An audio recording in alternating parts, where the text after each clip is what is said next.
We told you earlier this week about growing concerns among health officials about the possibility of another winter COVID surge. Dr. Anthony Fauci joined the chorus warning about new variants on CBS News Wednesday. But he also said a winter surge doesn't have to happen. The new variants are of concern, but one of the things we want to clarify with your viewers is that the vaccine now, the bivalent BA.5 vaccine that has been available for the last month or more, does very well against the dominant circulating strain, the BA.5, and even the new strains are actually sublineages of BA.5. So there should be reasonably good cross protection. For more on this, I'm joined by Dr. Celine Gounder. She's the editor-at-large for public health at Kaiser Health News. She is also an infectious disease specialist and epidemiologist and a CBS News medical contributor. Dr. Gounder, proof of concern and confusion about this is that you and I talked just 2 days ago, and we're very happy to have you back. So let's start with those who are hesitant. Dr. Fauci talked about it. What would you say to those who are hesitant to get the new bivalent vaccine? The updated COVID boosters are safe and they are effective. They are just as good as the previous original vaccines, and they are just as safe. The minor tweak that has been made in the formulation of these vaccines will not change the safety, and we have tremendous experience now with these vaccines. And Dr. Fauci also told us that he had big concerns, and this is something you mentioned the other night, in those that are immunocompromised may not be protected by these variants that are circulating around. Let's listen to what he said. Even though they may not respond as well as an otherwise immune competent person, they still should get their updated BA.5 bivalent.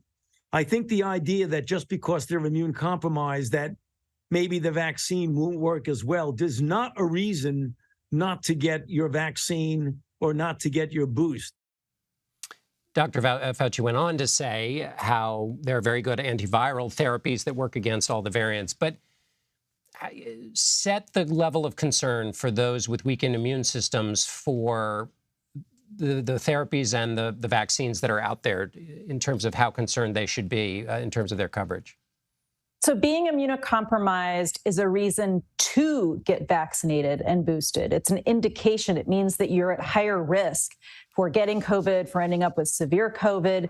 I think there's been a lot of confusion by people thinking, oh, I'm immunocompromised or I have an autoimmune condition. Those are actually reasons to get vaccinated. One of the other concerns is that the BQ.1.1 variant, which is one of these descendants of BA.5, this particular variant is especially immune evasive. And the treatments that we have, the preventative monoclonal antibodies that we have, which we use in people who are immunocompromised, those monoclonal antibodies are not effective against that BQ.1.1. And so we are in a position where, at least for immunocompromised people, we may be losing some very important treatments and preventative tools. Putting all the more, just to underscore this, putting all the more emphasis on why you need to get vaccinated. If you are 50 or over, if you're immunocompromised and you have not gotten your booster, please do so now. If you have someone in your life that meets that description, 50 and over and immunocompromised, please take them to get their booster now. There's also been some disinformation about how the CDC is going to make the COVID vaccine mandatory for kids who attend school. Can you straighten that out for us? Yeah, unfortunately, some of the other networks are purveyors of mis and disinformation, and they misrepresented what the CDC is in fact recommending. They are recommending that the COVID vaccines be included in the Vaccines for Children program, which is a program for low-income children who have no health insurance or are underinsured. And so this is a safety net program for children so that they continue to have access to COVID vaccines if they want one. Doctor, the other night you mentioned the Corsi box, and so we have some video of it, and you were mentioning how easy it is to put together, and I just wanted to show people that here now and say it really does look quite simple to put together, and remind people again why this is an important thing in their battle against COVID.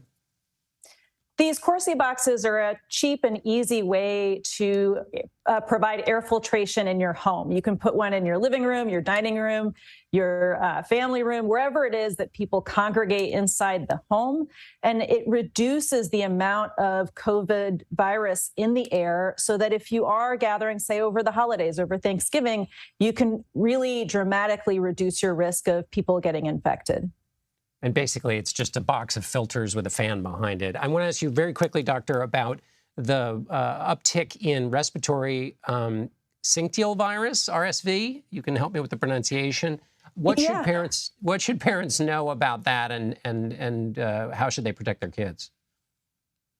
So RSV, respiratory syncytial virus, is already on the rise, has been on the rise since late August or so. And we are seeing many kids that are being exposed for the first time. The mitigation measures we had during COVID really suppressed transmission, not just of COVID, but of many respiratory viruses.